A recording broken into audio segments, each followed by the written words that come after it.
Airbus bets on wider seats for fatter American butts. Ever-expanding waistlines means Americans are getting too fat to fly in comfort.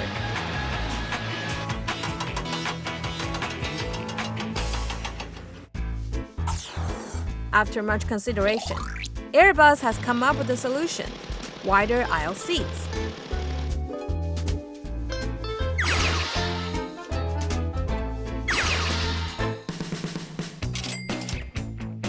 Airbus execs say the extra revenue earned from fatties could help cash-drop airlines, while helping Airbus break Boeing's grip on U.S. airlines.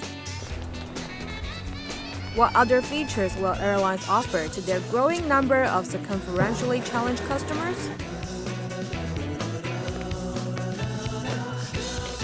Do you think overweight passengers should pay more? Leave your thoughts in the comments. You like what you saw?